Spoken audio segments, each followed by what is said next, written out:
Now we can proceed.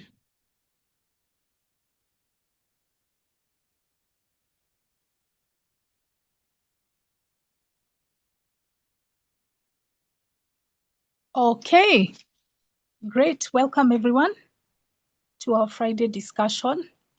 I'm trying to connect my earphones so that I can be clearer. Yes, I hope we all had a great week. Today, our discussion topic is self-help gurus, scammers or sages? Scammers or sages? Now, if you look at the definition of the word self-help, you will find certain synonyms, okay? Like, first of all, I need to confirm whether people can hear me before I proceed. Members, Yeah. can you hear me? Yeah, I can you hear are you. very clear. I can hear you. Okay. So if that's the case, then let me just use the hands-free version. Let me turn on my video and use the hands-free version. Yes, I was saying that when you look at the definition of self-help, you find synonyms like personal development. And this is a more recent phrase because of the negative press that has come the way of self-help information. And according to that phrase, self-help, it means getting information that will assist you in becoming a better person. So it could be in terms of maybe the skills that you are acquiring, or let me flip my phone.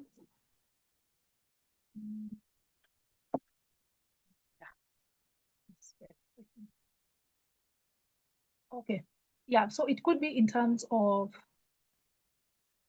certain skills that require the physical aspect, or it could be some that are psychological and relational. So it just depends on the issue that you're trying to learn about. Self-help gurus are thus people that teach you about personal development. Yeah. So before we delve deep into this discussion, I want us to look at the outline. It was shared as subtopics for our discussion. We are going to cover examples of self-help gurus that you know or have personally consulted. And we are going to look at what areas they target and why. Yeah. So maybe we can lump all that together. When answering that first question, give me examples of self-help gurus that you know, and what are some areas they like targeting, and why do you think they target those areas? Another aspect we will look at is how do they make money? Yeah, how do self-help gurus make money? Is making money always a bad thing? And are there any industry regulations or qualifications that are required for you to become a self-help guru? So that will be the second subtopic. And then the third one will be success rate for the clients. What is their success rate? Do they achieve the goals that they intended? Because I think that is the bottom line for assessing whether something is legit or not legit. You just look at its ability to achieve goals, stated goals. And then after that, we're going to look at cult or manipulation tactics. that some self-help gurus employ. And then finally, we'll look at the positive versus the negative outcomes. We will weigh them to see whether these ones are really scammers or sages, whether it is a useful industry or not. Yes, and hopefully this time we will stay within time. Last time we exceeded it by almost an hour, so no. Today we will behave. Today I will be disciplined as a moderator. Yes, so let's begin with that first question. What are some examples of self-help gurus that you know? And what areas do they like to target and why? Please raise your hand. It is on the bottom of your screen for you to participate. Oh yes, I see Morioki's hand is up. Go ahead. Thanks, Dorcas. There's one, I don't know if you'd qualify it as one of them. It's called the Landmark Forum, where you go for 3.5 days. Then in the last day, you invite guests. So I think it qualifies. Then they have a first course, advanced course. They have seminars, and it's very helpful, but you have to keep doing it. If you do it once, it won't help. You have to do it over and over again. So like for the leaders, it works because they train for like 7 years. But for you, you go there for 3.5 days. If you don't continue, it won't help you much. You have to have money to continue for you to help. But if you have no money, you do it once, it won't help you much. Thanks. What is the name again? Landmark Forum. Landmark Forum. It's in Kenya. Yeah, it's in Kenya. Worldwide. It's worldwide. And it's for what? They teach you how to, if it's your business, if it's your trauma from the past, if it's they cover everything. Business, your life, self-confidence, everything. Yeah. I see. Okay. That's very interesting. I had no idea. I've never heard of them. Maybe You Google Landmark Forum when you get time. Landmark Forum. Oh, okay. Great. That's very interesting. That they have courses and sometimes you need to do up to 7 years of that. Well, no joke. Yes, let's hear from the others. Which self-help gurus do you know? And what areas of life do they target? Don't be shy. Raise your hands. Oh, great. I see Ndebe's hand is up. Go ahead. Thanks, Dorcas. Hello, everyone. I encountered, among others, Rich Dad, Poor Dad. He had a conference on real estate in my town. That's when I lived in Ottawa. So I attended it. I did not talk to him personally, but I attended his speech. So the first level, as now it is multi-level. This is where the code starts. It's multi-level. So the first level is free. So me and a friend who is also in real estate, we were very adventurous. We said, let's go and hear what this person is saying. Maybe they could lend us money. We start something. So we sat there, there were quite a number of people. Then the first speech started, and this is what we are both maybe kind of very skeptical. He would be saying that will be discussed in the next course. There was a lot of that. This will be discussed in the next step. This one will be discussed in the third step. This will be discussed in the fourth step. So it came out very quickly to us. Maybe, I don't know whether it came out for everybody. It came out to us very quickly that everything is in levels. And we probably, even if we pay, and the first level is free, it was free, the one that we attended, and it had a lot of people because it was real estate. And it was free, coffee, snacks, everything. But it seems to always refer to the next step. And we had ourselves a big laugh. We stayed until we couldn't take it anymore. We realized that there was nothing we were going to learn until we paid the first amount. And we said, you know what? Let us go for a very good dinner with the first amount. And we did that. Yeah, so that was my encounter with the rich dad, poor dad. The only person that gets rich is, guess who? Sell his books, sell his conferences, because that room probably had more than 100 people. And if only 50 people of those pay for the next step, and that is a conservative figure, I think, if then they pay, 50 people pay, that's, because it's 100, that's already $5,000 right there for the first stage, and another pay for the next stage, which probably would be more than $100. You can do the math.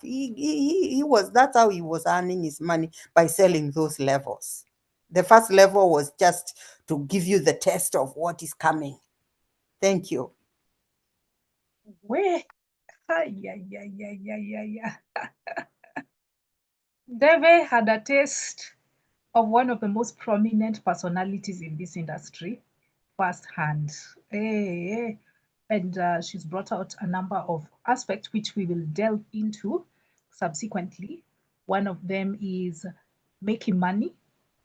Another one is the soft sell, which is an aspect when doing cultic recruiting.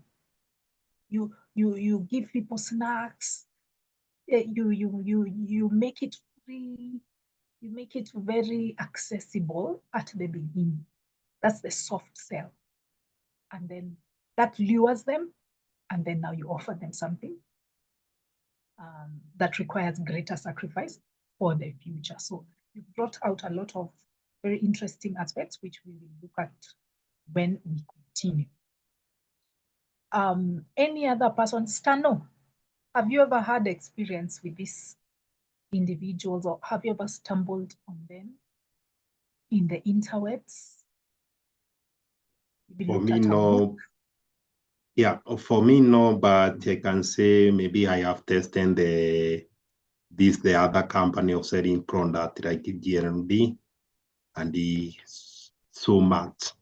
They normally welcome you with those snacks as they introduce you to just to subscribe for you to continue to be one of their members to sell their product by giving them a certain kind of money. And the way they try to motivate, you would think you will get rich within a month. They try even to brag themselves, showing their car and maybe a car higher and so on. So, but that is just for PR and the nice ones. But because of the visitor, they normally welcome them with those snacks. Yeah. Aha. GNLD is an MLM company, for those who are not aware, multi-level marketing company. And multi-level companies are fertile ground for the self-help industry. Those two are twins. They go hand in hand. They really use self-help within that platform, the multi-level world. So some of the tactics that he's talked about actually cross over in self-help. So thank you so much, Sano. Let me also add mine before we proceed to the next subtopic.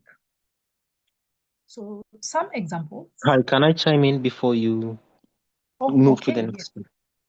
Please, please. I find motivation speakers and self-help, the groups, and which ones? The prosperity gospel, it's very easy to cluster them together. they try to teach you in ways that you need to conform to the system. They teach you to obey the system will work for you. That's the promise they usually give you to lure you in.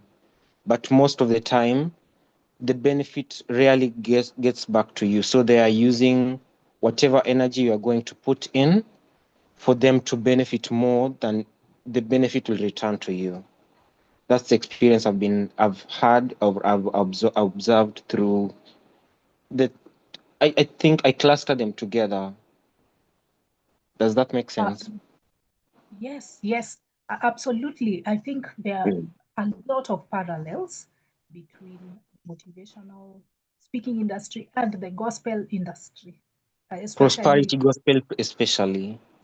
yes, prosperity gospel. They are actually again twins. They graduated from the same university, and they use the Yes. same script. Yeah. The only difference is this one references God, God blessing you. These ones are referencing their method blessing you, or their advice causing those results. So yes, thank you so much, Cookie. So the examples I can give are included in the flyer. If you looked at the flyer for this week, we had some pictures of individuals who are prominent in the self-help industry. There's Anthony Robbins. He's like the poster boy for self-help. He was there, I believe, in the 1980s and 1990s. He had all these DVDs when DVDs had just started coming out. He used to have a lot of DVDs for his conferences and his seminars, which were taking place in secluded places. And he used to go for big prominent figures in the world. He would show you Mother Teresa, Nelson Mandela.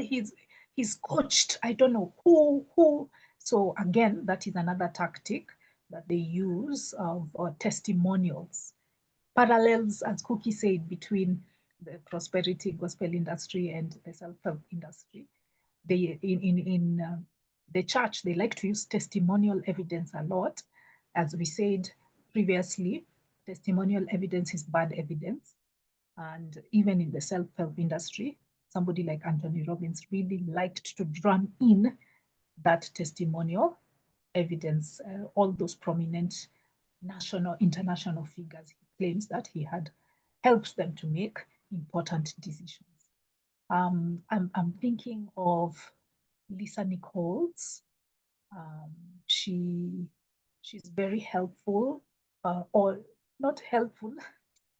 Let me not use that word, but she targets usually people like her. She's a single mother who was on welfare at some point, but she claims that she dragged herself by the bootstraps to get out of it.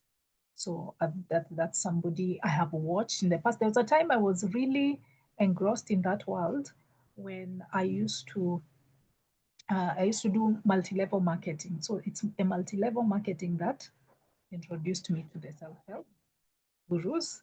So I used to listen a lot to her.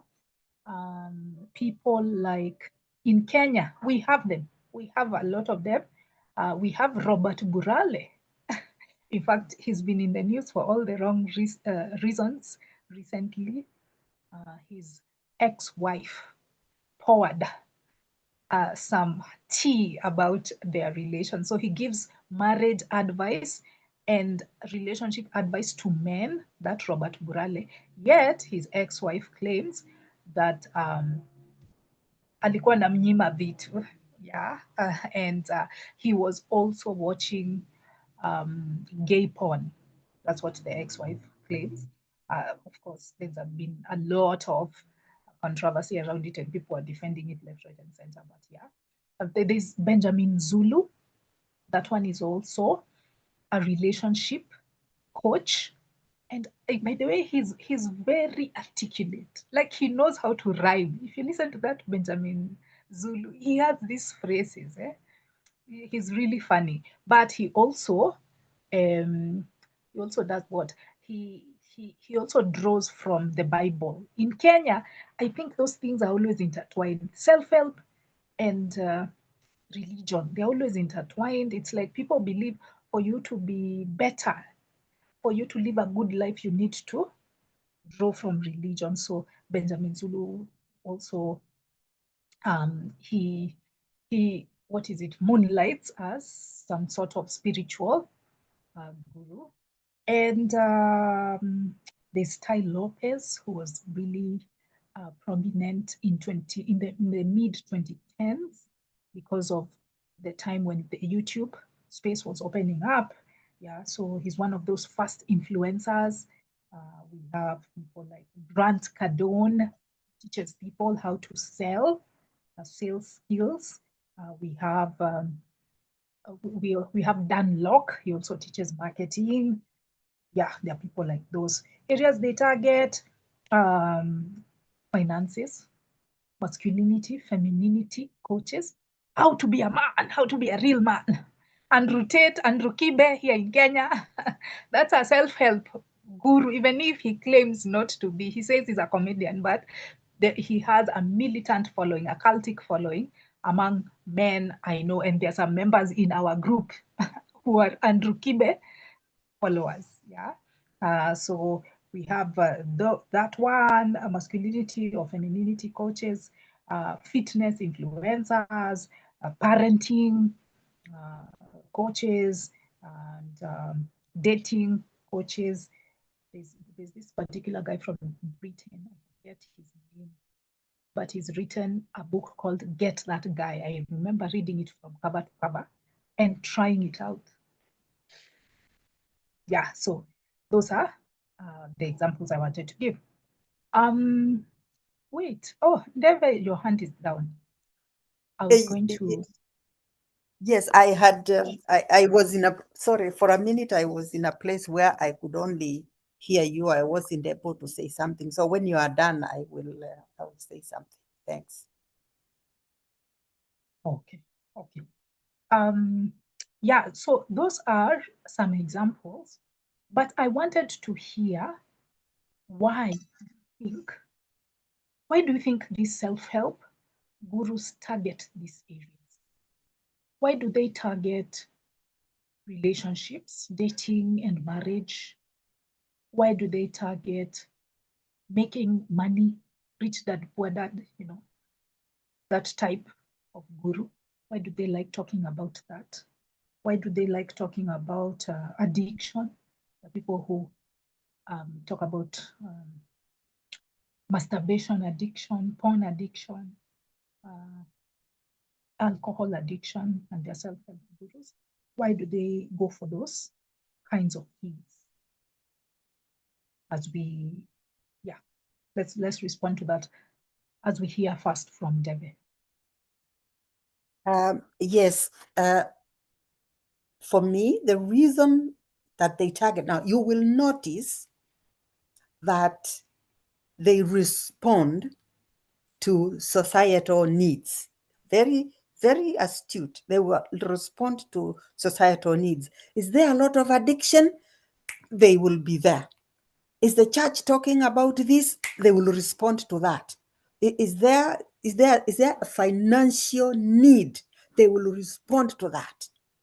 So the time that Rich Dad, Poor Dad was talking about real estate in Ottawa, there was a little bit of a slump in real estate. That has not been like that for almost now 10 years. We have not had a real estate slump.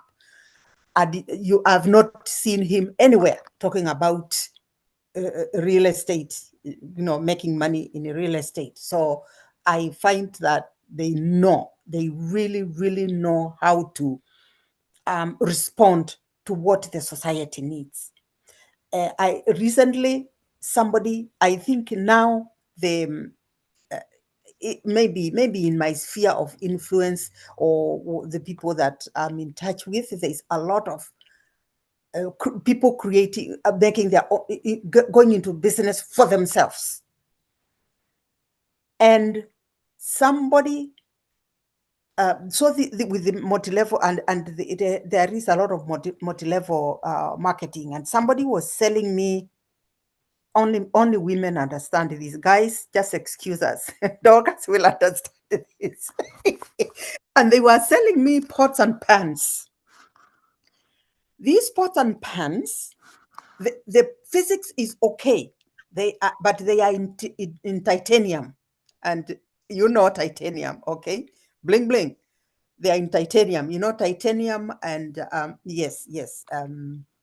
But titanium, platinum, gold, you know, all those minerals. Now, there's a reason that it is in titanium. It's the physics and the science around it. I have no problem with that. The construction of these pots and pans is fantastic. You go online and they are okay. Where's the catch? Where's the multi-level marketing?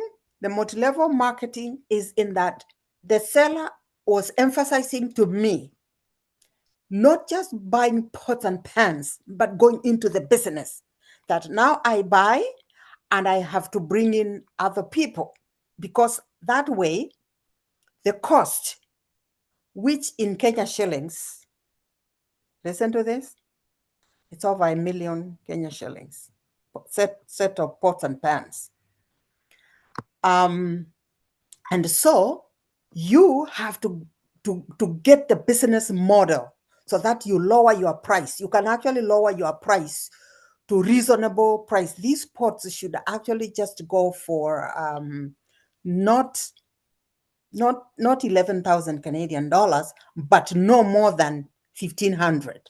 And for me, them going for 1,500 makes more sense. But if you are not, you will only lower your price to the 1,500 by being in the business and selling pots to other people. So there is the multi-level marketing right there. You go into the business. That if you don't go into the business, that $11,000, I'm going to tell you that it is equivalent that you would pay for a heat pump for warming up your house. That is the same price that your pots and pans cost, the same amount that you would buy for a heat pump. Now, a heat pump comprises of a furnace, you know what the furnace will be doing is for heating, and the AC, and not just your regular AC, but more modern, that it takes heat. Okay, it takes heat from, even in -10 weather, it takes heat from outside, the little heat that is available. It uses a refrigerant. It takes the little heat that is outside my house, and the refrigerant brings it into my house. So it makes the heating of my house much cheaper than regular heating. And that would be the same price I would pay for pots and pans. That's why I said that only Dorcas and myself and the other ladies here would understand about the pots and pans. But at that price, I wanted to know more. At that price, definitely the critical thinker in me said, I want to know more about. So I went online, I looked and I compared, I searched in Amazon and all other places for the same quality. And I found that this was the reason. Now, let me tell you, I did go to a testing and a cookout in somebody's house with these pots. Oh, the chicken tastes good. Even after I came from Kenya, I usually don't eat chicken in Canada for a long time. So I went to this person and I said, "Acha nipikie hii kuku, I see." It was good. No salt. Kuku ya North America, no salt, no mafuta. It was good. It was not, kienyeji, like Kenya kienyeji, but it was good. It passed my very picky taste. So, but still you can see the multi-level marketing in it, and you can see if you want to call it self-help, you can see the problems that I have with this. And the person that was selling to me is already in it. And I asked her, do you realize you are in multi-level marketing? First of all, she denied it. Eventually, akaniambia, yeah, I don't know. I think maybe she had not realized that she was in multi-level marketing. But eventually, she told me that, yes, she realizes that she is in multi-level marketing.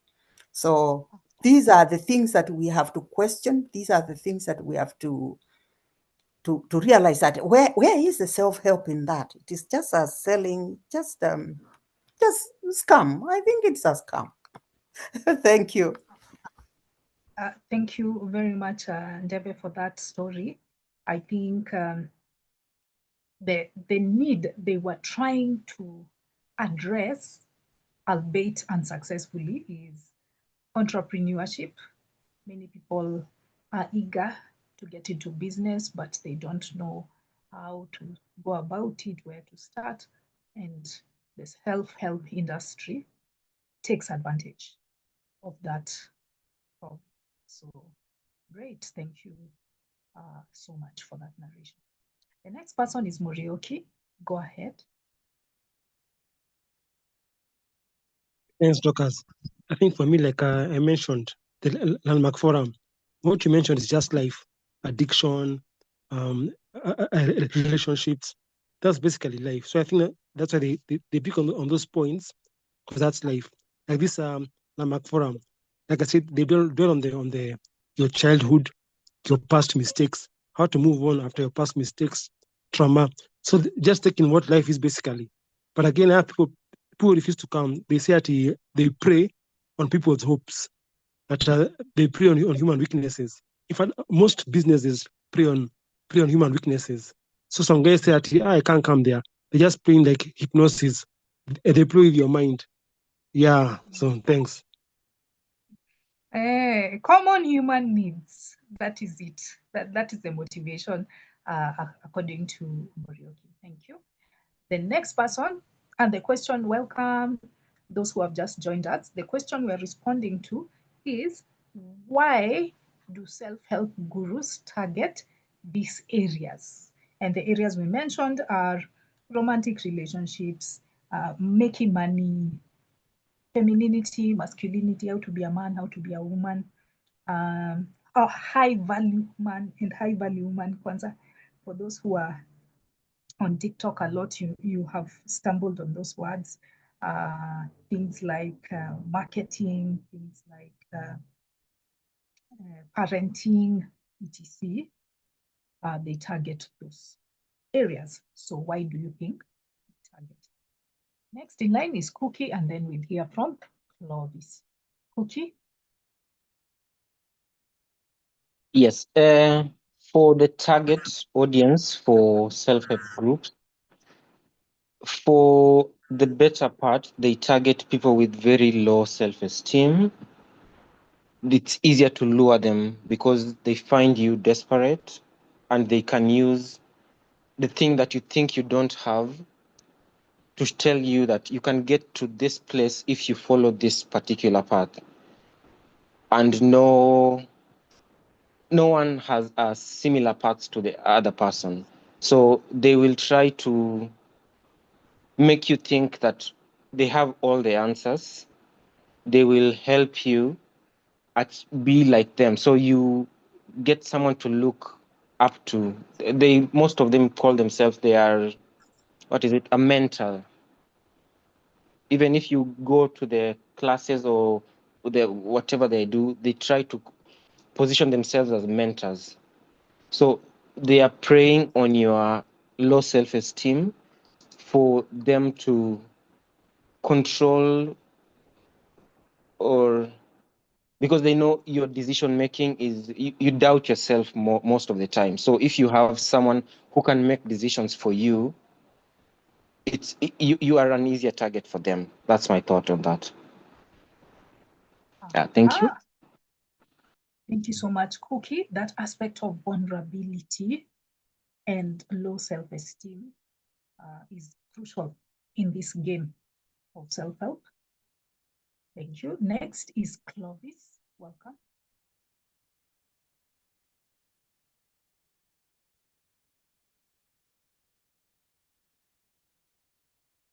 Clovis, are you able to unmute? Or maybe the admin can unmute you. If not, then maybe you can type on the chat so that we know whether it is a technical difficulty or whether it is just you not being able to speak at the moment. Hello, can you guys hear me? Oh yes, now we can. Okay. Sorry, I think my microphone is having some bit of an issue, and I hope I'm also audible. I have a bit of a cold. We can hear you. Okay, great. So I'm glad to be here. It's my first time here, so I hope I'm not jumping any protocol or anything like that. So jumping right into the topic, I think in my opinion, like Cookie just submitted, is that yes, we have a lot of people who are struggling with self-esteem. What's that thing called? Imposter syndrome. But these guys know it very well. And the reason why they choose some of these topics, in my opinion, is because it's an invisible product. And unlike what I think, I can't remember who was talking about the puns, I joined midway. Unlike pans, which you can actually test, their durability, how they perform, it's a product you can actually see. But now if you're talking about confidence, you're talking about addiction to pornography or low self-esteem or marriage struggles, these are things that are not really visible. And the fail-back point is that even if it doesn't work, even if the advice or the self-help that they give you doesn't work, it's very easy to blame the person of saying, oh, you did not maybe try hard enough, or you did not consider this, or things like that, or. So in my opinion, whenever there is that situation whereby, and this is something that we have seen psychologically in like things like religion, whereby you have a product that is being sold to you, but they are telling you that when you go back to them and saying, oh, the product did not work, they say, well, you're supposed to pray 5 times a day. You're supposed to do the sign of the cross every time before you do this. So did you do it? And then you're like, oh yeah, there's this one time that I didn't do it. They're like, there you go. That's why it did not work. So my opinion is that the reason they choose these things, it's very strategic in the fact that the product is invisible and it cannot be tested. And then 3 is that you can the fallback, the default fallback is to the person saying, you did not try hard enough, or you did not do ABCD. That's why it did not work out for you. And then, of course, when that happens, then we put our heads down and we're like, oh, yeah, they're probably right. And then spend some more money, buy a few more other books, and then repeat the cycle. So that's my submission. Thank you. Thank you so much, Clovis. It's great to meet you. You say this is the first time in the meeting. Yes. And we are glad. Wazinguya, that does not sound Kenyan. No, I'm actually from Uganda. I'm Ugandan. Oh, Sanyuse Kulaba Sebo. I have relatives from there, so I'm very excited to have you. Our intention is to make this continental, actually international. Even though we call it Skeptics and AP Society of Kenya, our target is everybody, every apist, every skeptic out there. So we are definitely happy to have you with us. Yes. Thank you. And the points he's made are crucial to our next subtopics, that aspect of being unfalsifiable or victim blaming. That one will come in when we look at cult tactics and manipulation tactics that are often employed, and when we also look at the negative outcomes of this industry. So I'm glad all of you have submitted it. The only thing I would like to add on that, on why they target those areas, is the aspect of how imprecise the answers are. Maybe Clovis alluded to this aspect. I don't think anybody has a manual on how to date or how to be a man. There's no script out there that outlines this is a man, this is a real man, this is a woman, this is a real woman. They don't, it does not exist. So anybody can come up and allege that they have the secrets to unlocking your true inner man or your true inner woman. Yeah, those are the femininity and masculinity coaches or relationships. Nobody has it figured out. Parenting, fitness. Okay, fitness, you might argue it has been figured out, but it's really hard. It's really difficult to do it. And there are a lot of variables that come into the picture when you are trying to become fit and healthy. So I think they take advantage of that imprecision. The fact that to get from A to B, there are a lot of processes which all of them could go wrong, some could go wrong. It's so imprecise, and there's no manual, there's no directive on how to solve that issue. So I think it attracts people into the industry. I see Clovis has raised his hand again. Before you speak, I would like you guys and even Clovis, when he makes his contribution, to think of this question, this next question, the next subtopic, which is, how do they make money? How do self-help gurus make money? Is making money a bad thing? Yeah, as we answer that question on how they make money, as in the business model that they like to use, do they just charge you? Do they hold conferences? Whatever, what is their business model? How do they make money? Is it a bad thing? Or what issue do you have with how they make money?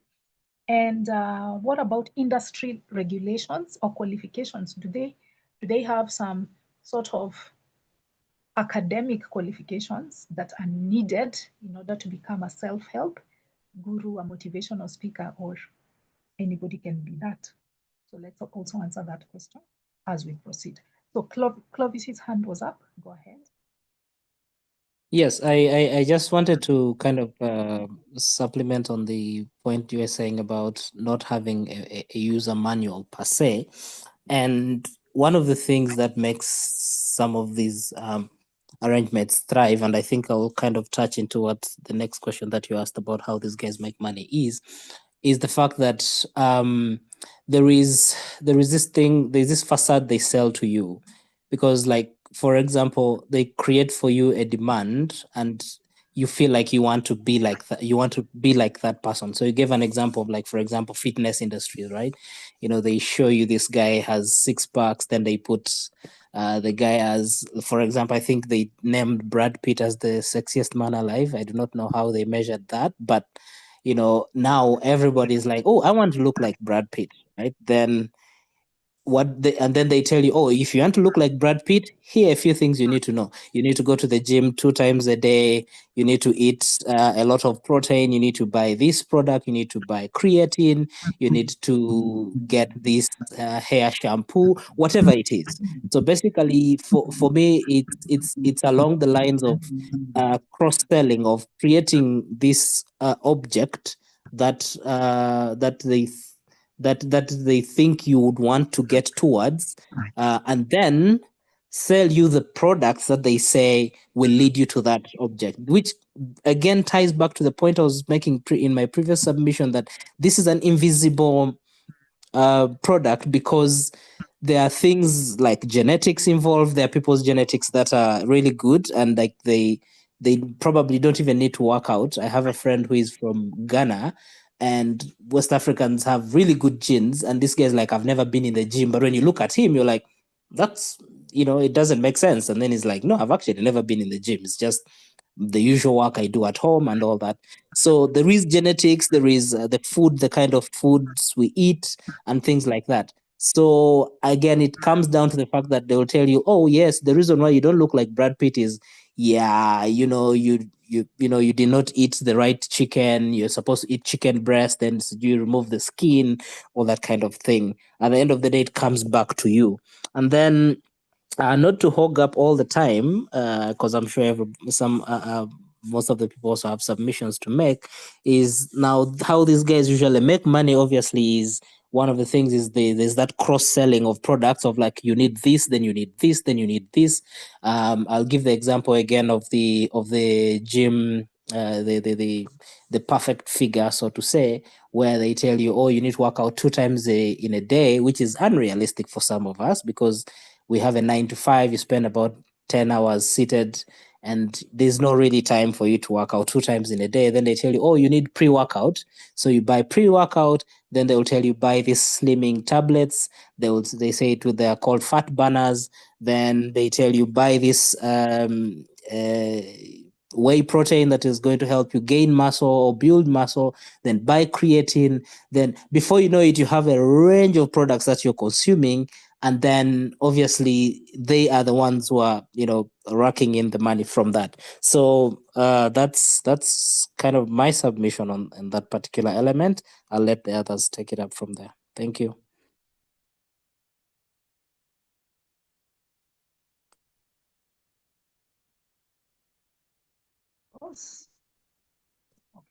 I was muted by the host.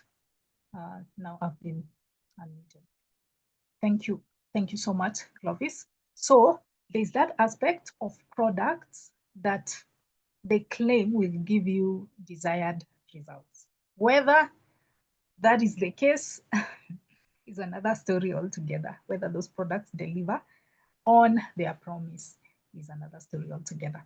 So next we have Morioki, and then after that, Ndebe. Thanks. Okay, making money. It's not about to make money. It's not a bad thing to make money. We all want to make money, but how do you make money? How do you make it? Are you being fair? Are you being selfish? Are you being greedy? Like when I mentioned, it's excellent. They speak the truth, but you have to bring somebody. When you do your course, you come with somebody. You have to look for somebody to come with you the next time to go for the next one coming. So don't come alone next time. Look for people so they can get more people, which means you come with people, that's money for them. Then, like I said earlier, the leader has been there for like 7 years training. You go there for 3 days, you can't be like him. So now if you have no money to continue, it's a problem. So now they make money by telling you to come with people, look for friends, family. Yeah, thanks.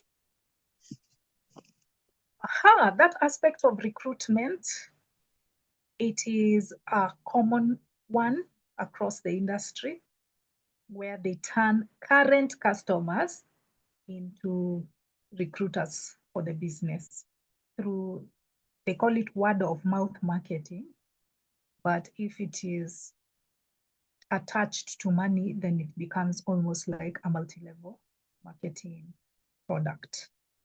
But yeah, is that aspect. Now, Mojoki, you've spoken about them saying how you will not get results if you do it for 3 days or 3 weeks. You need to do it for 7 years. Not 7 years. You have to continue. After the first course, you have to pay for the next one, then the next one, then the next one. That's how. You can't do just one. One won't be enough. So you have to keep the CRT. There's another one now, another one. That's how they make their money. Aha! There you go. There you go. Always peddling the next thing, the next course, the next level. That is, in fact, that is the essence of the self-help industry. Otherwise, they would go out of business the moment it works the first time. So that is very important. Next is Ndebe. Thanks, Dorcas. There is nothing wrong with making money. I mean, if you are putting an effort into something or you have created an enterprise, you should be rewarded for your effort. But if you are selling hot air, if you are just selling air, there is, or hope, you are just selling hope. this really does sound like a church, sound like a religion. If what you are selling is hope, not real self-help.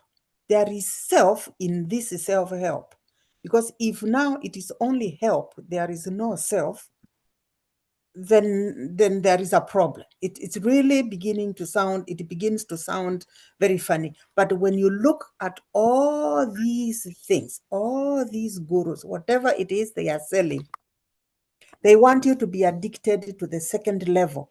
There's always a second level. You are never done. And if you don't succeed, guess what? It's your fault. There's something you didn't do. There is something you didn't buy, and you are buying from them.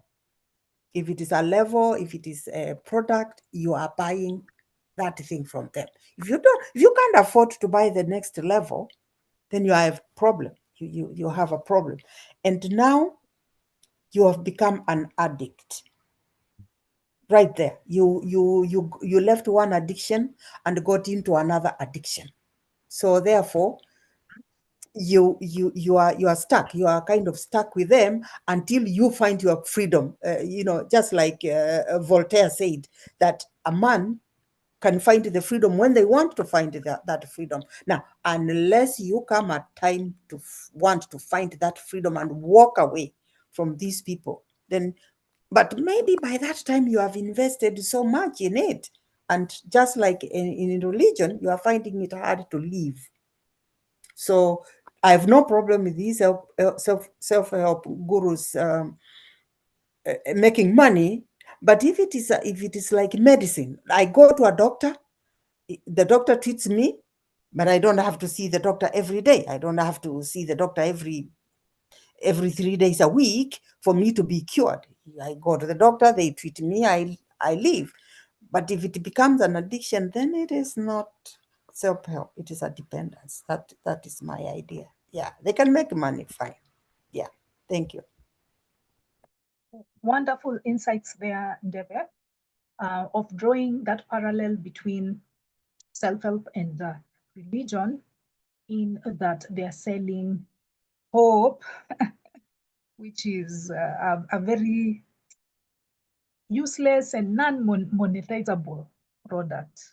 Yeah, at the end of the day, it really cannot be monetized. And yeah, the moving goalposts is also another crucial component. What I can add before we proceed to the next question is the costs. Excuse, there's a part of your question that nobody is responding to. What are the Yes. qualifications?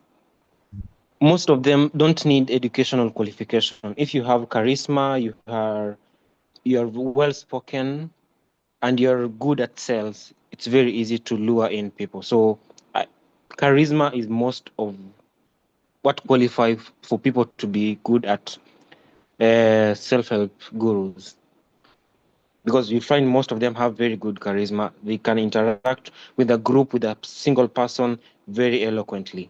That's what I thought most people are not answering to that. For reminding us of that sub question. Yes. Personality is everything. And in an industry where there are no regulations, where there is no barrier to entry, there are no academic qualifications, then any charlatan under the sun can be admitted. It is a magnet for those snakes oils salesmen and women. So yes, you made a very important point there. Now, I wanted to add that aspect of making money. Money is not evil. All of us need money. I keep saying this and I'll repeat it again. Money is not the only thing. Money is not everything. It is the only thing. We all need money. We all need money. Kenya Power Lighting Company needs money. My landlord needs money. Going out, food, everybody, the mama mboga, everybody needs money. So there's nothing wrong with making money, but there's everything wrong with making money after not delivering on your end of the bargain.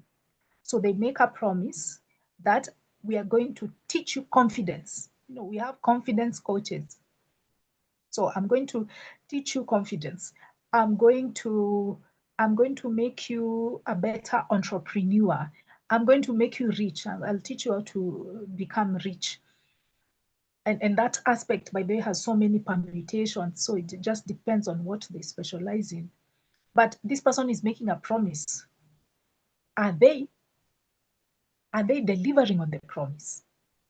Yeah. For them to take your money, are they delivering on the promise? Unfortunately, more often than not, they don't deliver on the promise. So that's what makes it an immoral or an unethical way of making money.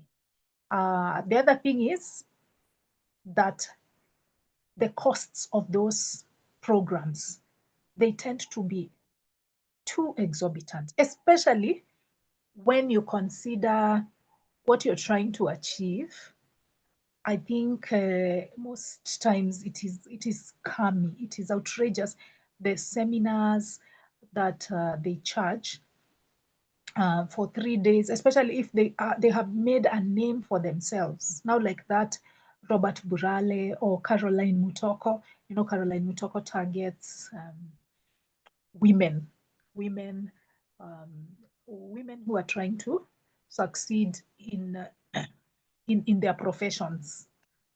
Yeah, so if she's having an event, some of the charges are really exorbitant, and you even ask yourself, when in those 3 days, sometimes it's just a day-long event or maybe a few hours long event, am I really going to get value out of it?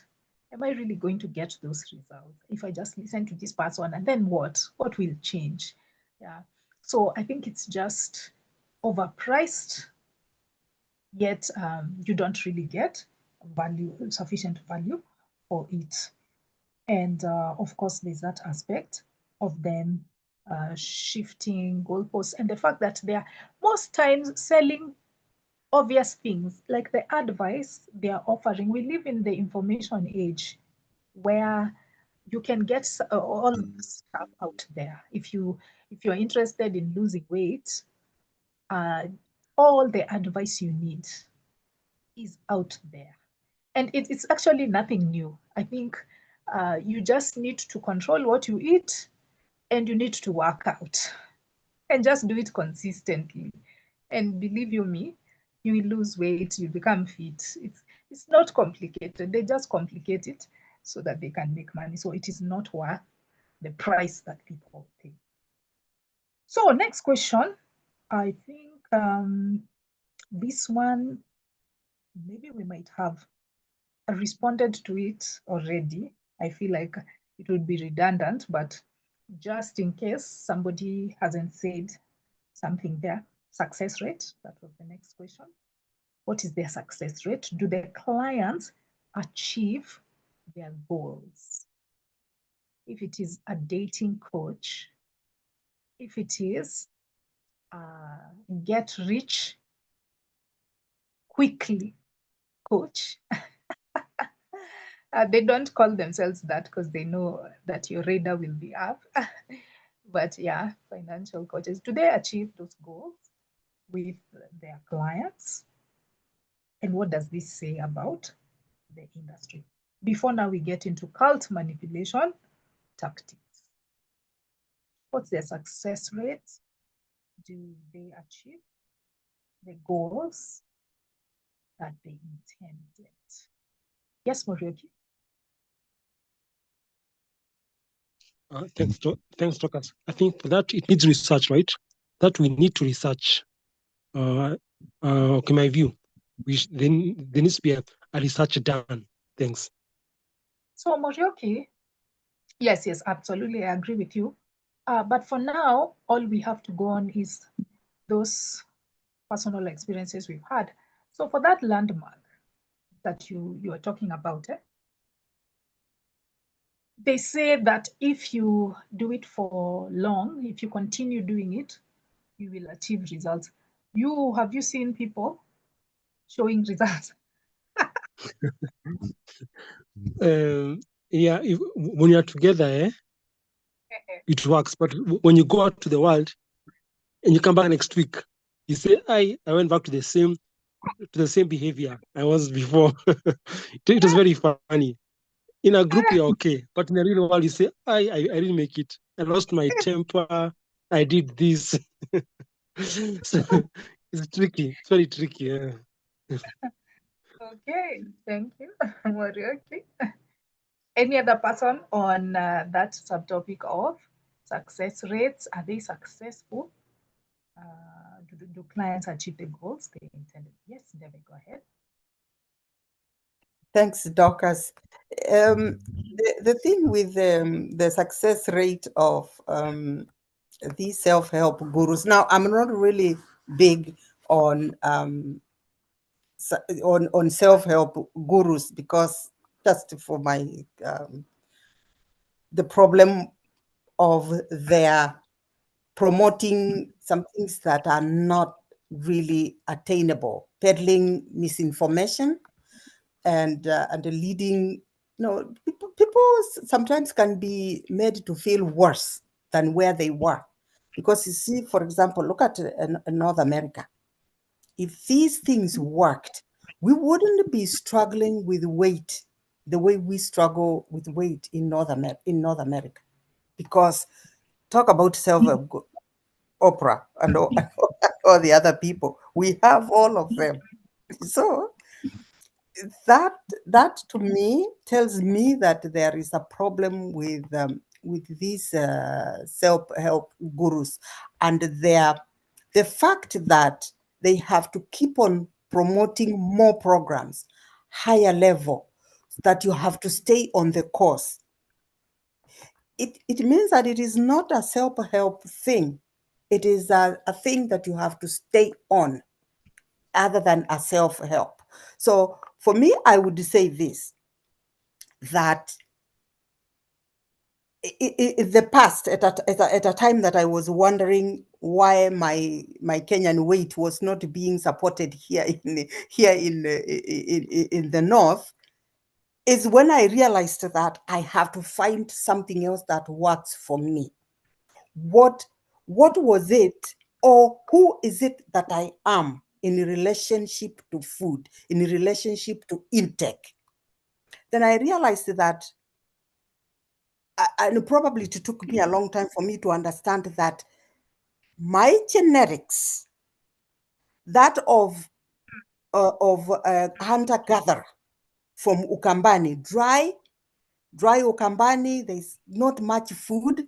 Then I come to North America and I'm eating breakfast, I'm eating lunch, and I'm eating supper, and sometimes very late supper. Oh, then the light went on, that actually my food intake should be very little. Only eat when I'm hungry, and just, and if I'm not feeling hungry, forget about the food. So then things just, the rest, as they say, the rest is history. I don't struggle anymore with weight. So, and I never used a guru. I didn't use a book. I didn't use anything. It was just a realization for me that my food intake should reflect my genetics and my upbringing. Just, we ate, the food was never rich, we never slept hungry, but the food was really not rich. Therefore, my genetics just don't understand rich food. Did I need self-help for that? No. Now, come to business. Sometimes we need help in entrepreneurship. But are you going to get help from somebody that is not in the business you are in? How are they going to help you? And they are not. For me, that is why I was following Rich Dad, because he was saying he's in real estate. But when I went and listened to the kind of real estate that he was in, it wasn't my type, and the way they were selling it was not. I was thinking that they would be suggesting that this company here lends money to people. This company here can help you get into this. That is what I was thinking that they were going to, but then you find that no, that is not what they do. There's the other one that somebody actually asked me to bring them a book, Purpose Driven Life. I had never heard of that book. I think it's written by somebody in a church or something. So I went and looked for it. You know, apparently here there are very many, all those books that you buy for all that amount of money, we have them here. We don't even want to put them in landfills. The only problem is how to get them to somebody who wants to read them. So I went to a used book. I found it there. There are more copies than anybody wants. And so I got a copy. I flipped through it. And I asked myself, why does he want this book? But you cannot tell people what they can read. I carried it all the way to Kenya. I gave it to him. I've never even asked him what has come out of it. Because if you are selling this kind of thing, you are selling in a shop, your advice would be well placed to come from other shopkeepers or other people who had kept shop. Not some pastor that's going to probably tell you that you need to pray, you need to give your tithe, you need to give your offerings. That is going to help you with selling in somewhere. Nah.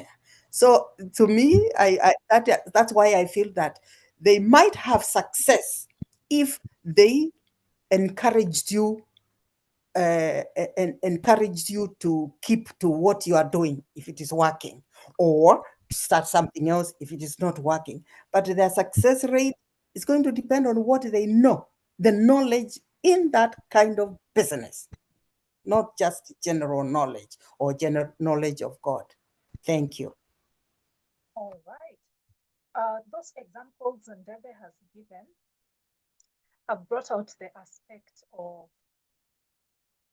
lack of personalization, that some of this advice that they give is not relevant to individuals. Everybody has a different circumstance, a different situation that calls for a different response. So if you just take their advice at their word, then you might land in the wrong place. Thank you so much for that. Raise your volume. Raise your voice. Oh, okay. You sound far, yeah. You sound far. The problem is my earphones. Hey, they're a bit far. Okay, I'll just have to raise my voice. So the question we are answering is success rate. Do self-help gurus have a high success rate? Do their clients achieve the goals they intended? Next person is Clovis. Yeah, I think the success rate is dependent on which side of the fence you stand. If you are on the side of the, I don't want to call the recipient, I think I want to say victim. If you're on the side of the victim, it's the success rate is 50-50. It's as good as flipping a coin. It may work, may not work.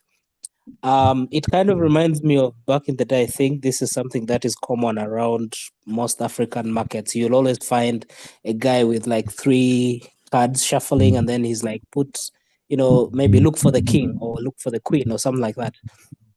Look for the queen of hearts, something like that, right? And then you place your money on it, and it keeps on shuffling. And then there's always 2 or 3 guys who bet ahead of you. And he's like, you see, these guys are winning money. You should also join in. So if taking from that example, if you are on the other side of the fence, not of the victim, but of the person who has understood the game, or you're part of the cult, then for you to probably be more of like a guarantee. Because think about it more like in the elements, in the direction of like like Ponzi schemes, whereby the newest members lose at the expense of the people who have been there, like old existing members, because the money they contribute is what pays the already existing members. So the ones who are existing are the ones who will be the best advocates, because they are indeed getting their money's worth. So for them, it's working at that particular point. It's like kind of guaranteed to won't fail. But if you are among the last people to get in, it's a 50-50 chance, because then they'll tell you, oh, you have to, it depends on how many people you're bringing in and things like that. So just to kind of reiterate my point is that at the end of the day, depends on which side of the fence you are. If you're on the side of the victim, it's more of a 50-50. It may work, it may not work, but then you'll find that for the people that it works, they have something extra they're doing on the side, right? Like, take an example of people who say, oh, I applied for this job and I prayed and fasted for it and I got it. And then in my mind, I'm like, you actually applied for a job that you qualify to. The HR department, went through your qualifications, you did an interview, you were given an offer. So basically the HR just did their job. They just got the best candidate for the job. And then the person will insist and say, oh, but I actually prayed. So the question of how much the prayer actually contributed to them getting the job is a bit vague. But then you find that obviously they went the extra step of actually also putting in the work. So it's a 50-50. It's like a coin toss. It may work, it may not work. That's my submission. All right. I hope you can hear me. I'm using earphones now. Kindly confirm, members, if you can hear me. Great. Sawa. Yes, I agree with most of your sentiments. I think that it's a game of chance. It's a game of chance because, as we said, most of these things that they advise you on are imprecise. Nobody has a formula for them. Sometimes they work themselves out. Sometimes you can do those things that they recommend and it works. Sometimes you might do them and it does not work. So it's a game of chance. And for me, those are not good odds to go with. I don't think I would want to bet on something that is as random as that. Now, I wanted, what was the example that came to mind? Oh, okay. Yes, the example that came to mind was the one on financial gurus. I think that is very easy to measure. If somebody says they will teach you how to be rich, right? They're going to teach you how to be rich. They're going to teach you how to invest. They are going to teach you how to run a business successfully. Those are very precise goals, and you can test them to see whether they work or not. And unfortunately, most people don't get those outcomes. In fact, that to me is the bottom line. The fact that people don't get rich by following the advice given by most of these individuals. In fact, if somebody was a genuine rich person, if they were a billionaire or a millionaire in dollars, they would not be going out there and dishing out advice on how to compete with them. They would hoard that information. In fact, the reason why they are making money is because they are taking advantage of your need to make money, of your need for information. So it doesn't work because most people don't become rich once they hire the help of these self-help gurus. Another one is marriage. If you go to a self-help guru or coach and your intention is to get married and you don't get married, then that has not worked. It hasn't. There are also many other areas where it doesn't work. And I feel like the reason is that there are many environmental factors which determine success. Something like marriage, it's so complicated. It is, human beings, we are very complicated creatures. So you cannot come at me and tell me that I'm an expert on marriage and that if you follow this script, that you'd get this outcome. It really doesn't go like that. And don't get me wrong, I'm not undermining the effect of therapy. I think marriage therapists or relationship therapists are useful because they use a research-based approach. Like you study individuals or couples and you look at empirical evidence and then now you apply those models on clients.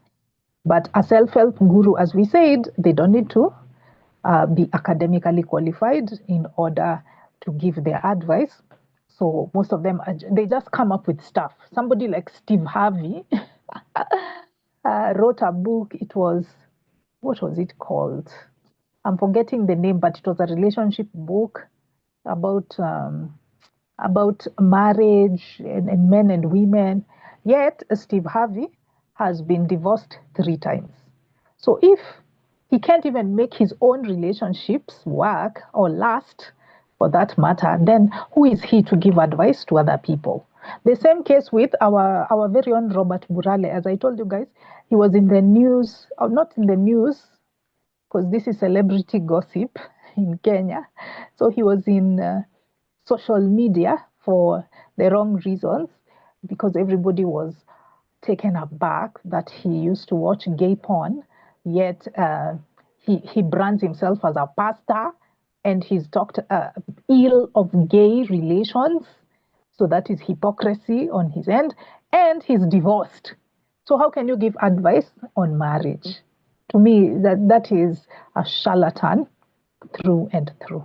So that's what I wanted to say on that. Before we hear from Deve, or she has lowered her hand actually, let's proceed to the next question, which is cult tactics. Cult and manipulation tactics. Cult and manipulation tactics. Just so that we are aware, some of the characteristics of a cult include an infallible leader, a leader who can do no wrong, the soft sell, where you're giving free stuff or you're being nice to this person, vulnerable people,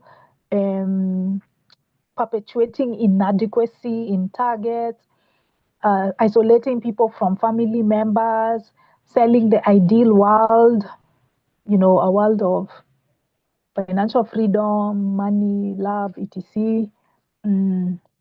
Consuming a disproportionate amount of time in your day, victim blaming. Those are general cult tactics. Now, how do these apply to self-help gurus? Yes, Slim, karibu sana, siku mingi.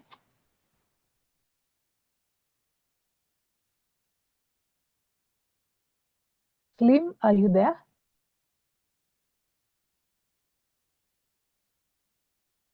I think, oh, okay. He has unmuted. Go ahead. I'm here, Dorcas. It's been a while. Kabisa, umetutupa sana.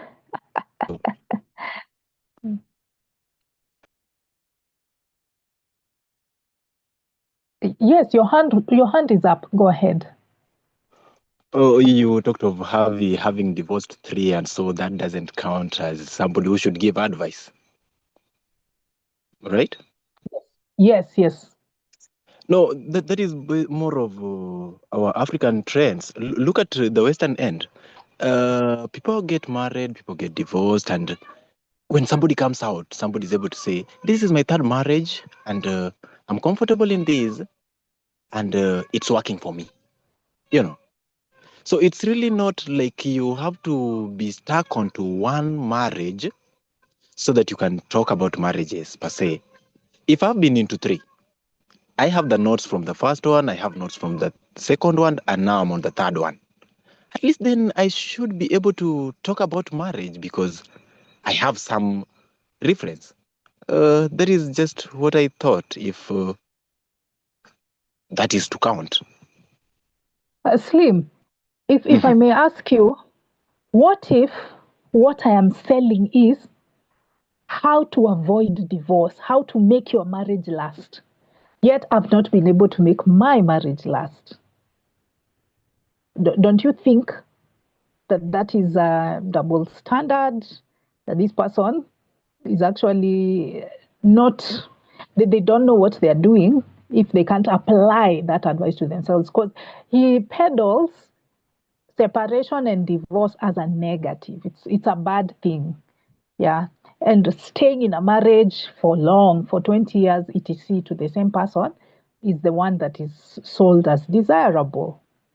So if that is his sell and he's not able to accomplish it in his life, I think something is missing.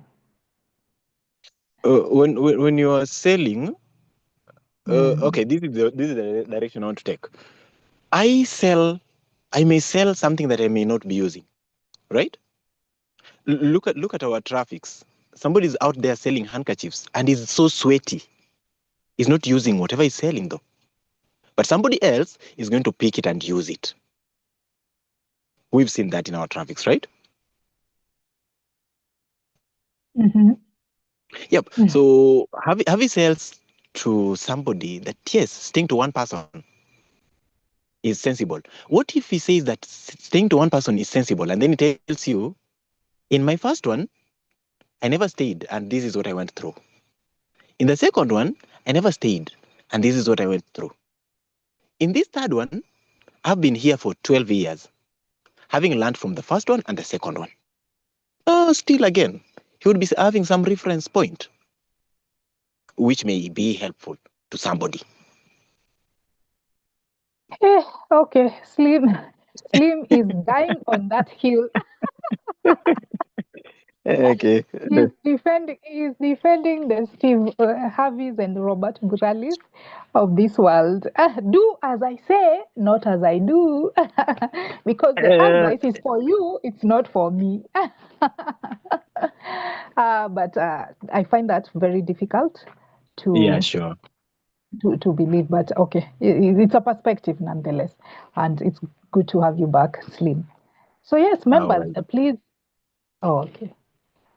Please feel free to comment on cult tactics and manipulation tactics that are employed in the self-help industry. The self-help industry. Some of you had talked about your experiences with some of these self-help gurus, and I feel like there were some elements there.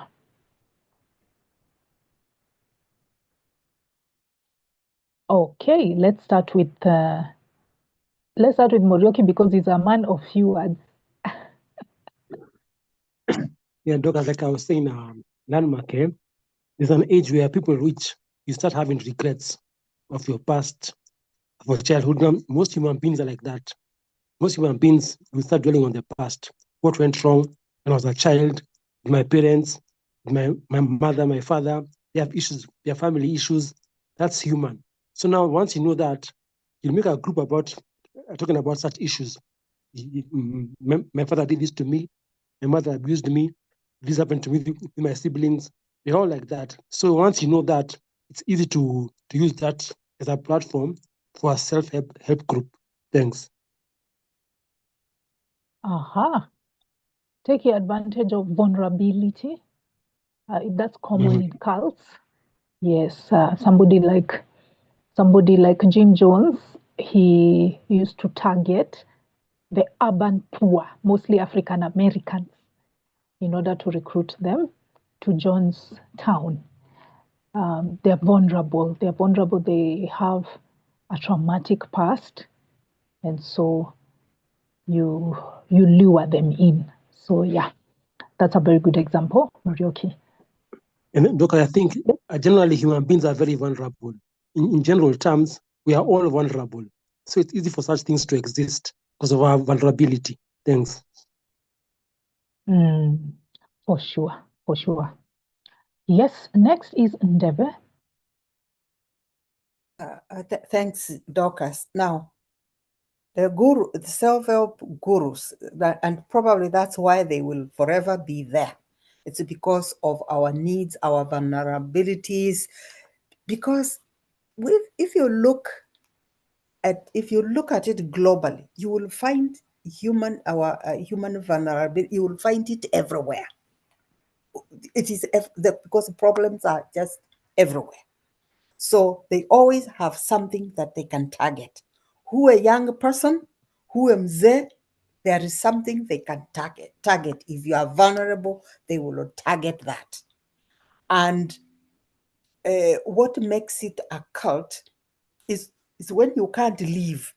When the problem took you there, will never end because it could be a human condition. And you will never leave because it is a human condition.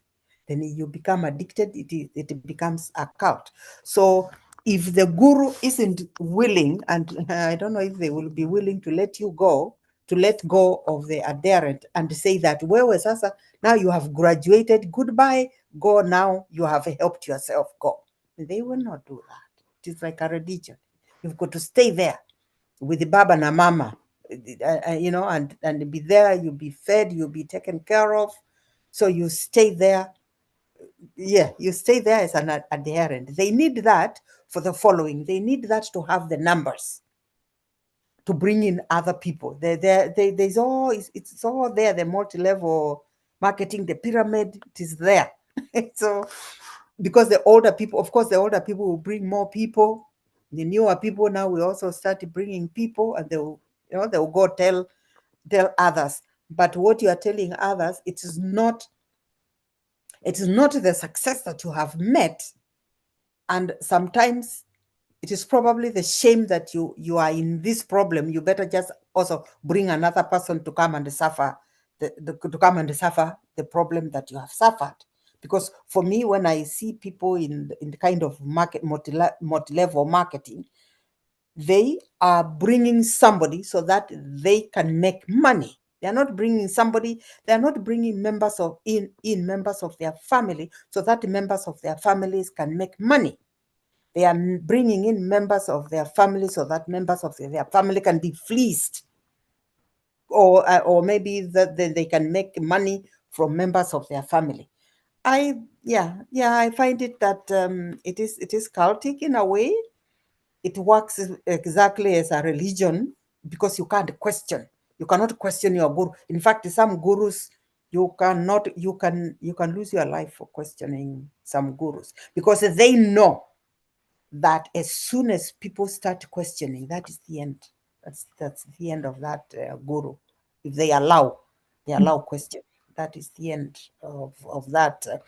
And the other reason that why I'm saying it works like a cult is that here you are professing to solve love or marriage problems, which we know are very complex. Sometimes there are psychological issues. There are so many complex issues. But somebody will be there to tell you that, I remember somebody buying me a book. It's called 365 Days of Love, and it is by some author. Who was that author? I forget the author. Daphne somebody, some lady called Daphne something. The book, just every day you read a quotation that motivating, and then you discuss about it. But if we know that it's so complicated. If it was that easy, just like dieting, if it was that easy, we wouldn't have as many problems in our relationships as we do. But now it was just that, here is something else that I have to read every day. And I'm like, I think we have got a little more problems than just than needing just a quote every day. So yes, I would say that it is cultic. it is good if you don't question, but I've got my problems with the gurus. The thing is starting with All Oprah. right. Thank you.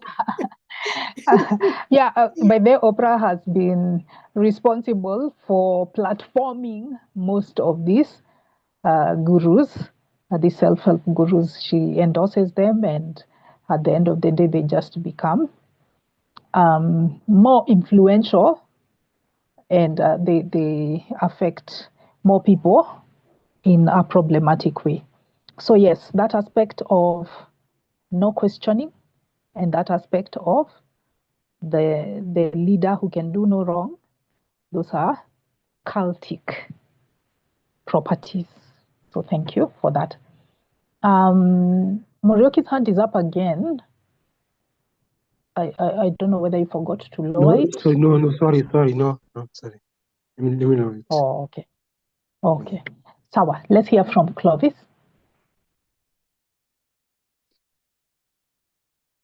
Yeah, there is a very interesting documentary I watched some early last year. No, early this year, sorry. And maybe if you guys are interested, you can check it out. It's called Keep Sweet, Pray and Obey. I think it should be on Netflix. And one of the things that keep what? Keep Sweet, Pray and Obey. I'll probably put it in chat as well. I have a cold, so I may not pronounce things as clearly as I think. But I'm gonna put it in chat.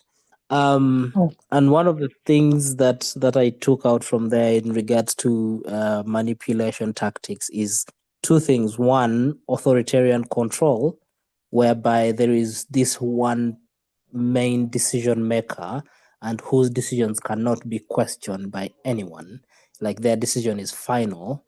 And whenever usually that happens, you like you start kind of getting those cold feet of like, okay, but even when it comes to your personal life, they have the final say to what happens in your final life. So they have authoritarian control, and then two, which ties into the second one, which is information control, and then the last one is the financial exploitation, whereby the head of the group, since they are not questionable, they also take control over the members' finances because they understand that whenever people gain financial freedom, that is usually the first. If they have financial freedom, the first thing they'll do is like, okay, I don't need you guys anymore. I can do this on my own. They leave, so they maintain the control and of the finances to a point where whatever financial decision you make has to go through them. These are all things that very well explained in that documentary. It covers they call them the fundamentalist Church of Jesus Christ of Latter-day Saints, something like that. It's a very long name. And when I was watching all that, I'm like, oh, okay, this reminds me of what happens in Uganda when Kibwetere just set his church church members on fire, and then he left. He burnt everyone else, and then he somehow left, which was a bit strange. But yeah, so the point I'm trying to emphasize here again, just to kind of repeat, is control. So basically, control of information, control of every decision making that happens, and then also control of finances. I'll put the documentary title in the chat for others who may be interested. Thank you. Absolutely. It would be amazing to check it out. I'm always on the lookout for nice documentaries. Yes, you've all made very good points. I will not repeat them. I'll mention the ones that I think are relevant to the discussion, and maybe some of you did not talk about them. The ideal world, selling an ideal world, a utopia. Most cult leaders, they identify vulnerable people as we said, and then they sell them a solution. They tell them that if you come with me, if you buy my program, then for cult leaders, actually, it isn't really buy a program, but if you join my community, if you join my group, then you will get to live in a world that is utopian, that has all the things you want. So when translated to the self-help industry, this usually means that they'll tell you you will experience financial freedom. You'll have a lot of money. You will have a lot of women. Now the dating coaches, actually those are pickup artist coaches. They're different, slightly different from the dating coaches. Then the dating coaches, sometimes they tend to be femininity coaches. They're the ones who talk about soft life, sprinkle. They teach women how to nab rich men, okay, so that you can live a soft life. So they sell that perfect world. You're going to get a billionaire, you're going to get a millionaire, and your life will change forever. There's that utopia, the ideal world that they sell. Another aspect of cults is victim blaming, where something is unfalsifiable, that I tell you it will do this, but if it doesn't do that, then they redirect it back to you. They tell you, you are the one that didn't follow the program every step of the way, or you need to buy another level of the program in order for it to work. And you never get there. The grass is always greener on the other side. The goalposts are always being moved. Another one is avoiding family and friends who don't support this program. They are usually called haters. That negative people, bad energy. Get rid of bad energy. Only surround yourself with positive people. And usually your family and your close friends will note when you're involving yourself in something detrimental. They'll tell you this is not okay. This self-help people, it's like you've become addicted and we're not even seeing results. What's going on with you? When they tell you that, and you go back to the guru and tell them, hey, coach, I'm not seeing results. What's going on? My family is telling me this and this. They'll tell you, keep away the negative energy. Get rid of those family members that are not playing ball. So it is a safety mechanism for them to keep you in the fold. As Clovis said, information control. So they're trying to safeguard their gig from criticism. Yeah. And the criticism usually comes from objective sources like your family and your friends. And the other one is perpetuating inadequacy. The cult leader always makes their followers feel like they're never enough. Okay? So this is true for the self-help industry. They're always telling you that there's something wrong with you. They're always creating some sort of inadequacy, some sort of challenge, so that you can be convinced to buy more of their products. We are Skeptics and Atheist Society of Kenya. As skeptics, we are people who go with evidence in order to support a claim. And unfortunately, it looks like the self-help industry does not have evidence to back their claims. They instead just continue creating more problems, so that more problems in you, so that you can continue buying what they are offering. Now let's get to the last subtopic, which is examining the negative and positive aspects of self-help gurus. Let's compare. Let's mention some that we haven't. I feel like we might have touched on many, but if there's any other negative outcome or any other positive outcome that we have not talked about, please mention it and then give us your overall assessment of this industry. What do you think about the industry in general? Are they sages or latecomers.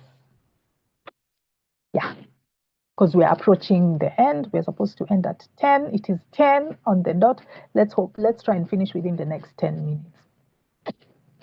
Murioki, go ahead. Yeah, for me, what I'll say, that landmark, it works, but you have to be consistent. If you're not consistent, if you don't do the follow-up courses, it won't work. When you begin, you have to continue. Then it will work. But you do one course, it won't work. Thanks. So, Murioki, I had asked you this. I don't know whether you clarified. I feel like you didn't.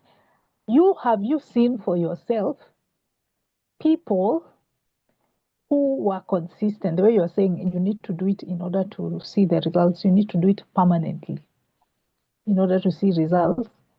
Have you seen people who have done it continuously and their life has changed?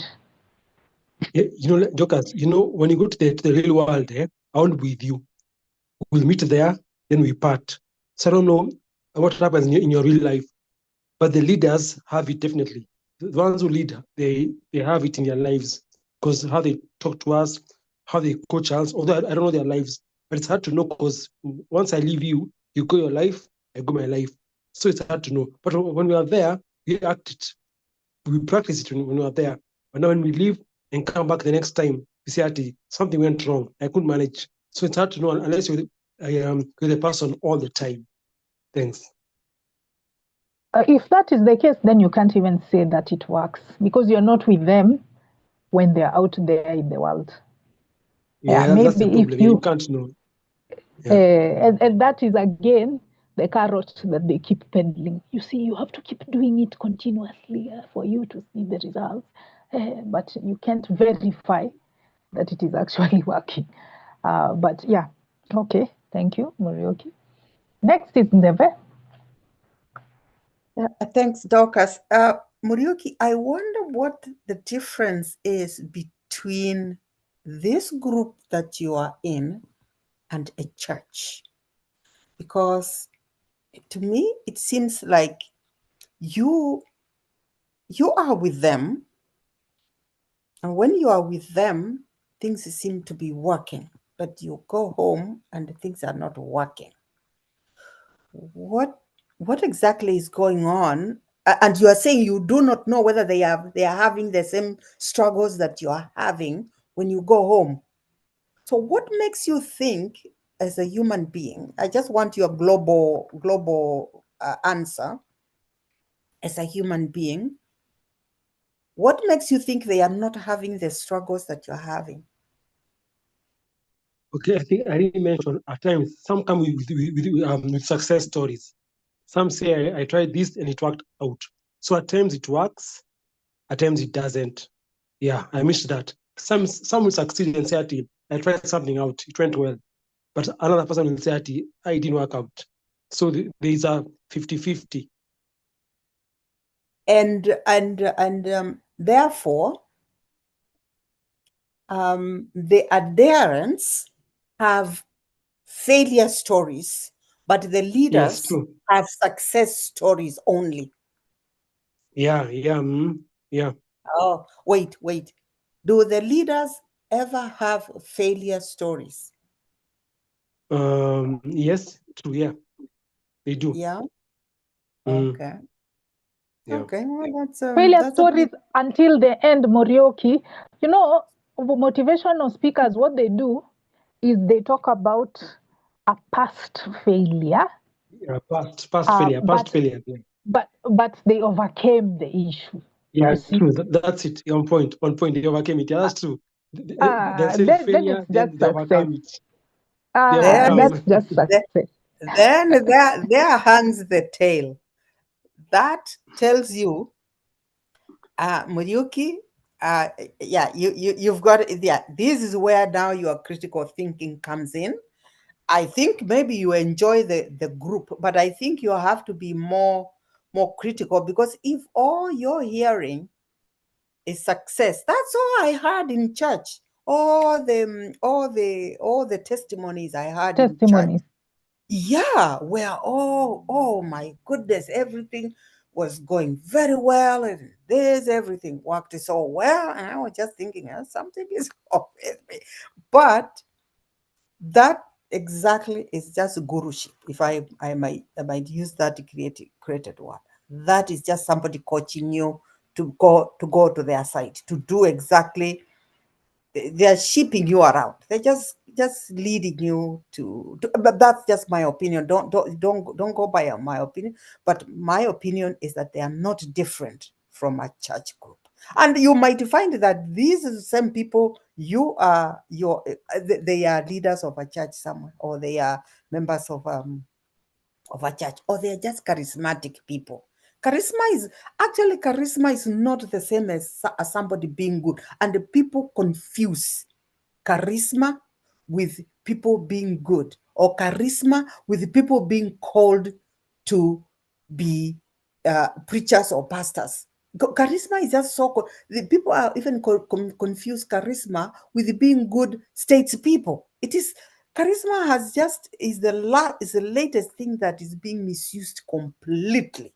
So that if you have no charisma, like, oh God, am I going to use poor Matiang'i? If you have no charisma like Matiang'i, nobody's gonna give you the time of their day. But and I'm not saying that he would be a good leader. Poor Magoha, if Magoha had been with us now and wanted presidentship, I don't know if we would give him, because I don't know if he was very charismatic. But we'll give it to any other thief because they have charisma. People, please. Yes, I think one day I would want to see a guru that is not charismatic, or a pastor, successful pastor that is not charismatic. I want to see those people. Thank you. David, just Google landmark, Google landmark when you get time. Yes, Landmark yes, forum. I believe. Landmark forum. Yeah, landmark forum. Yes. I will do that. Thank you. Actually, I googled the video that Clovis gave, and yeah, it's okay. I'll do that. Thank you. Thanks, Mo. All right, we are getting some very important examples here from you all. Let me also give my take as we wind up, because we said we were to finish in the next 10 minutes. After 10, it is now 10:08, so we have 2 more minutes left. And I have a few more negative outcomes or negative characteristics of self-help gurus. I could not find positive ones. I really struggled. Okay, maybe one of them could be sparking action.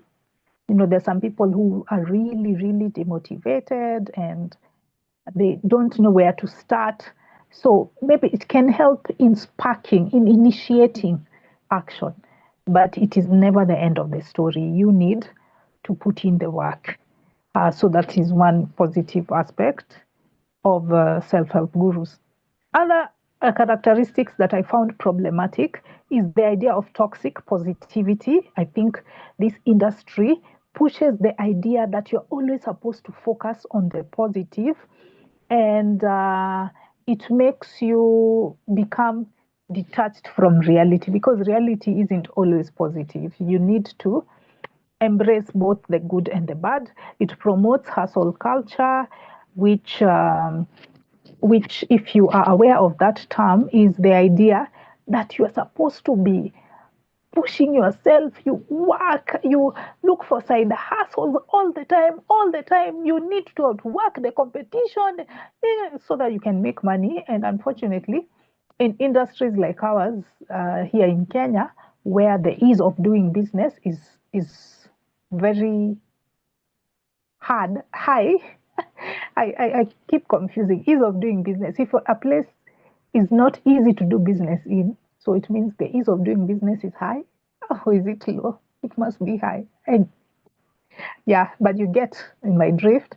In a place like Kenya, where it's so difficult to do business because of corruption, because of frustration from county government, Kanjo will be on your neck all the time, etc., etc. And then you find that hustle culture is not the ultimate solution to you making money or achieving your financial goals. Then another problem I have with it is the one size fits all approach. It doesn't personalize to your circumstances. Some people might be victims of trauma. Some people might be living in a crime-ridden place. They might be living in poverty, or there could be war in your country. There are so many things that make their generic advice inapplicable to an individual. And it's not self-help. The way David said, it's not self-help if somebody else is telling you what to do. It's self-help if it's coming from yourself. Another thing is the tendency for addiction. You can become addicted to self-help content. You're just, and it gives you the illusion that you're doing something positive, yet you are not. You're just trying to look for motivation or so-called information, which, as we said, for most of these things, is obvious. Yeah, some of this information we know it. So you just keep going to the next course, you keep buying the next book, you keep doing the next thing, and there'll be no change in your life. Yeah, because you are addicted to this self-help content, which is like mental masturbation in my book. Another problem is the fact that many of the self-help gurus don't know what they're doing. They don't know, they're not qualified. Yeah, if you need help with weight loss, hire a nutritionist, somebody who has gone to school for it, or a fitness trainer who has done sports science as a degree. By the way, it is offered in university. You know, that's somebody I would have more confidence in than this person who just woke up one morning, got some abs, and decided that they're going to teach you. So the fact that many of them are not qualified to give advice makes their advice questionable. Another thing is the fact that it perpetuates the same problems that it fixes, you know, moving the goalposts and selling you more and more content or more and more courses. That's a problem. Then many of their claims are grandiose and they're pseudo-scientific. They're not based on empirical research, especially the law of attraction type of thinking. Yeah, those gurus that promote the law of attraction, manifest, how to manifest your dream man, how to manifest money in the bank. Oh gosh, it's pseudoscientific. There's no such thing as the law of attraction. You can't just think money into existence. Otherwise, we would all be millionaires. And the other thing is, most people access this advice for free anyway, because we live in an information era. Oh, I see some positive outcomes of self-help gurus, but I'm not able to Landmark. click. This is only Landmark. This is only Landmark. Oh, okay, Yes. okay. And that is from their website, of course. It's from reviews, the reviews by AI. Oh, okay. Reviews by AI, yes.